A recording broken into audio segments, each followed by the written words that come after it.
आओ जीना सीखें। कहानी ग्रैंड पेरेंट्स विलेज। गर्मियों की छुट्टियों में समर असाइनमेंट मुकम्मल होने के बाद मम्मा और पापा ने उमर और फातिमा को दादा जान और दादी जान के पास गांव जाने की नवीद सुनाई। इस खबर का उमर और फातिमा को शिद्दत से इंतजार था, क्योंकि काफी साल पहले जब वो गांव गए थे तो वो दोनों काफी छोटे थे, लेकिन खूबसूरत यादें अभी तक उनके साथ थीं। दादा जान और दादी जान साल में एक आध बार इनके पास चंद दिनों के लिए आते तो ये तजर्बा भी इनके लिए यादगार होता। लेकिन गांव में ग्रैंड पेरेंट्स की सरगर्मियां देखना इनके लिए किसी आर्ट क्लब की सरगर्मियों जैसा था। इनके छोटे भाई अली ने तो अभी तक गांव देखा ही नहीं था। शदीद गर्मी की एक खुशगवार सुबह को वो लोग गांव के लिए रवाना हुए। इनका गांव इनके शहर से तकरीबन 6 घंटे की मुसाफत पर था। वो लोग तहज्जुद के वक्त निकले थे ताकि शदीद गर्मी से पहले मंजिल पर पहुंच जाएं।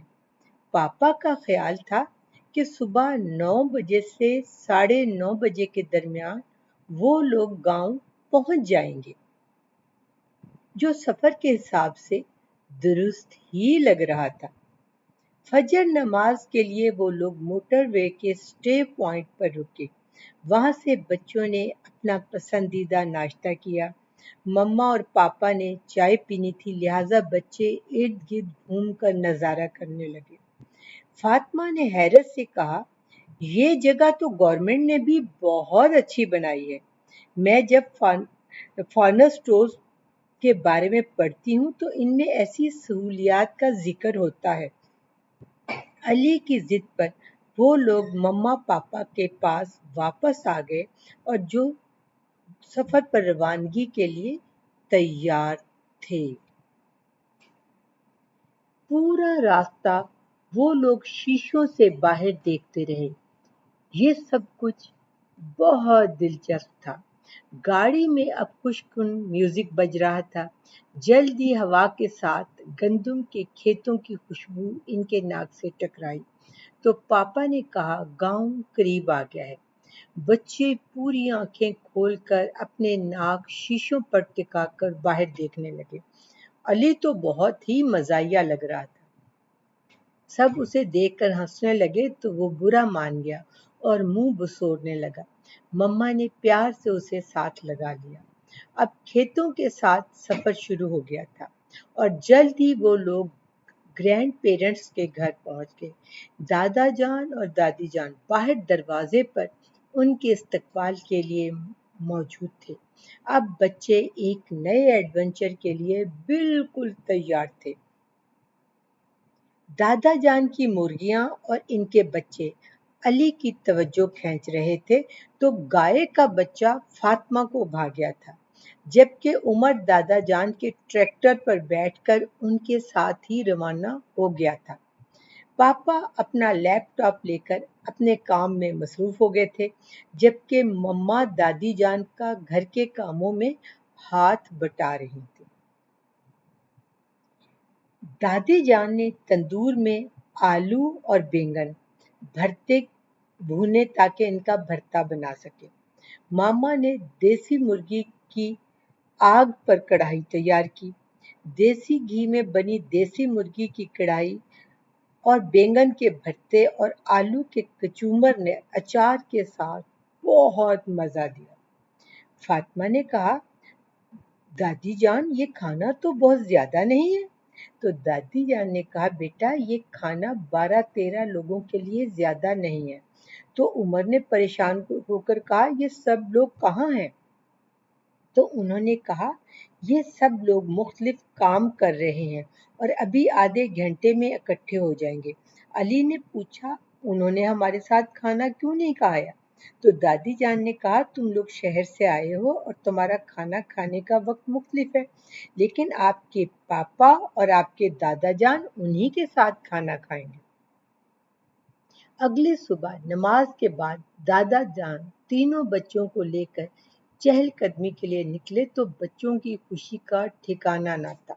سرسبز درخت، آموں کی خوشبو سے بھری ہوا، جنگلی پھول، پرندوں کی چہچہاٹ اور تتلیوں کے ساتھ ساتھ انواع قسم کے انسیکٹ۔ فاطمہ نے جنگلی پھولوں کا دادی جان کے لیے گلدستہ بنایا، عمر نے کچے آم اتارے اور علی پرندوں کے پیچھے بھاگتا رہا۔ گھر آئے تو فاطمہ نے دادی جان سے درخواست کی کہ وہ اسے تندور پہ روٹی لگانا سکھائیں۔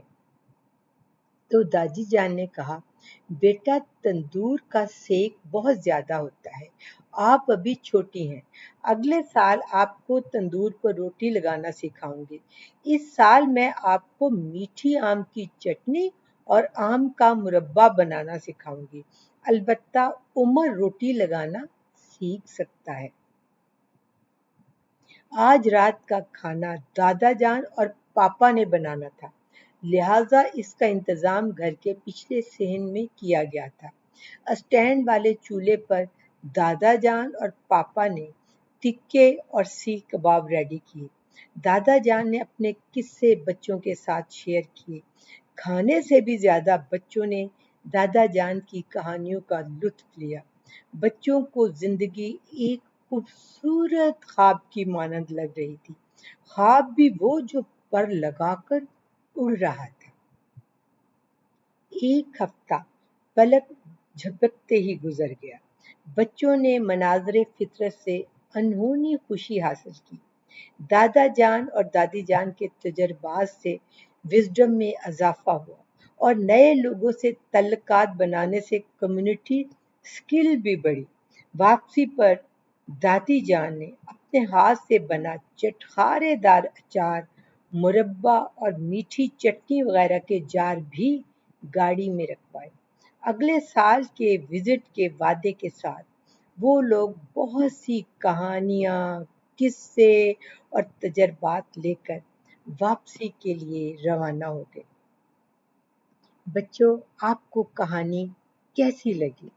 کیا آپ نے بھی کبھی کسی ولیج کا وزٹ کیا ہے؟ اور اگر کیا ہے تو پھر آپ نے وہاں کیا نیا سیکھا؟ کیا وہاں کا کوئی کھانا بنانا سیکھا؟ کیا کبھی کوئی فصل کاٹنی سیکھی؟ کیا فصلوں کو پانی دینا سیکھا؟ یا چارہ کاٹنا سیکھا؟ یا پھر آپ نے وہاں کوئی نیا کھیل دیکھا؟